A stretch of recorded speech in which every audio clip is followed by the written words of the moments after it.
Press conference for Mount Pleasant versus Defence Force. Defence Force won the game by a goal to nil. Mount Pleasant advancing to the final of the Caribbean Cup. Who they will play, we will know tomorrow. We have with us head coach Theodore Whitmore, and the floor is number. Coach, please comment in the match. You mentioned about the less than ideal preparation because of the hurricane one in the sea. Is that a part of what would have said lead up to this because it is put in the work? You know, first and foremost, I don't want to find any excuse we lost the game. Yes, it was the ideal preparation coming into the game this afternoon, but I think we did enough to get something out of it. But on Friday, so yes, I believe I will. So you made some changes. The team looked a bit better than the Eva started off. Was it something that you're trying? You're experimenting to see what you can get from different players? No, it's not really any experiment. You know what the players have to offer to the team. You know, my disappointment was when we started the game. And we didn't start the game right. We didn't start the game how we wanted to start it. Felt behind. We didn't have a chance to get in the game. But after a 5-1 cushion in the first leg, it's kind of hard to really motivate the players. Again, the preparation coming into this few days to get the team together again. But as I said before, would have met our objective and we look forward to the finals. It was almost certain that you would have been in the final based on that first victory. But losing 1-0, it didn't affect you in any way. But what are the things that you would have picked up that, we have to do better when we reach the final? Well, again, as I said before, it wasn't a game that we wanted to lose. You know, but we lost the game. I think preparing for the final would have given us much more time. If you look on the Defence Force team, from the last plus 5-1, they have played 2 games coming into this game. So again, they would have sharper than us. But as I said before, we would have met our objective, and that's what matters. Yeah, coach, are well managed in terms of the 2 legs to reach the final. The first in Mount Pleasant's history. To speak to me about the preparation from comparing to last season, as we dropped out in the group stage to now in the final. Well, again, the preparation, there's no comparison. We didn't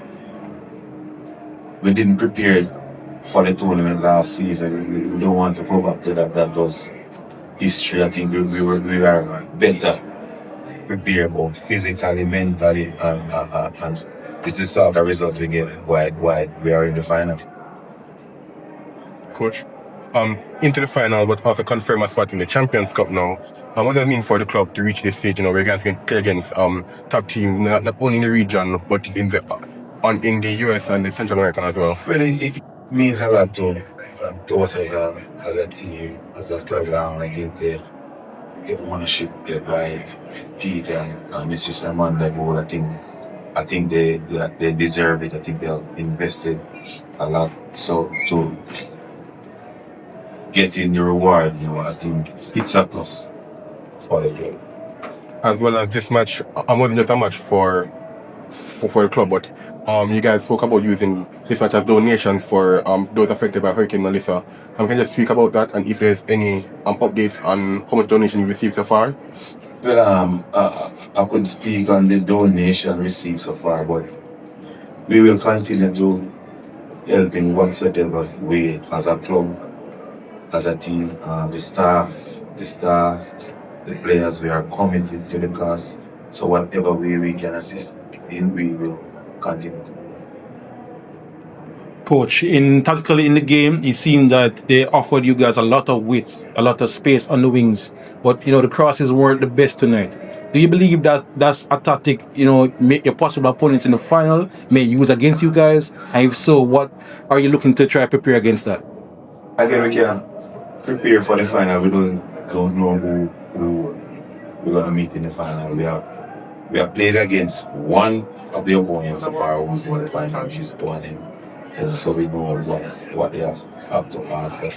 The difference with the game tonight, I think the first game they offered us a lot of space to run in there. Now they dropped the line a bit deep, but I think we didn't get to connect with one and Edwards calling. We didn't get the connection, in the final third. I think we moved the ball a bit slow again in the final third.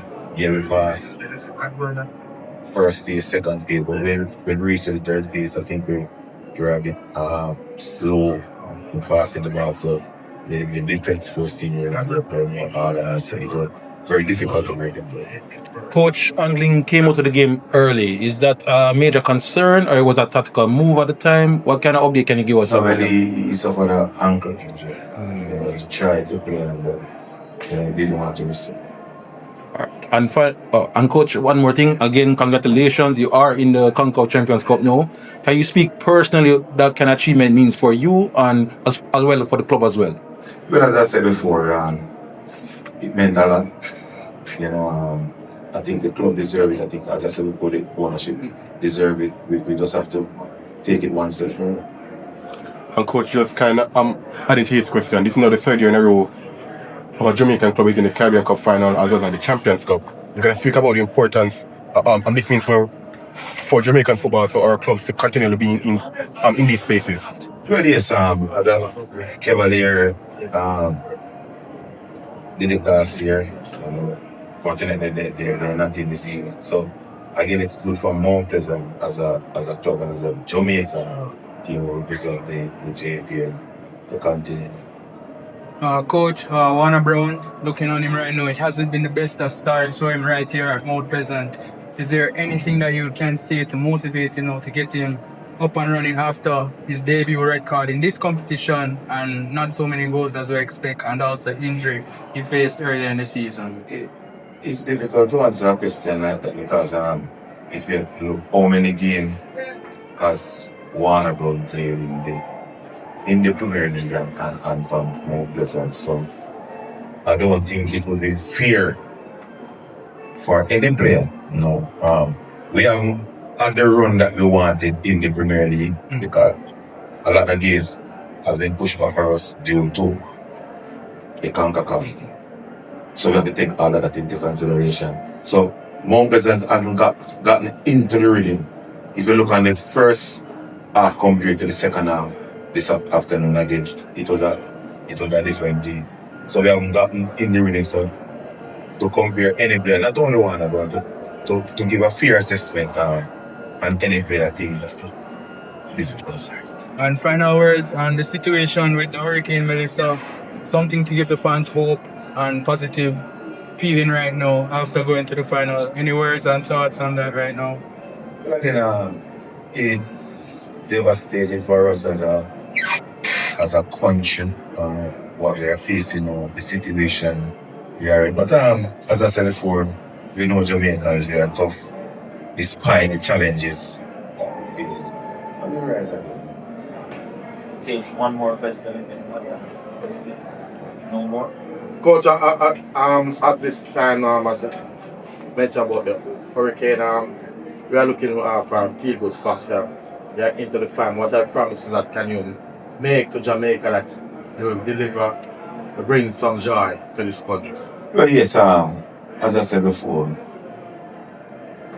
the objective remains the same. We wanted to be in the final. Now we are in the final. Nothing changes. So again, it's for us to make one step further and do the club, the country. All right, that's it. Thank you so much, coach. Thank you, everyone. Thank you, coach.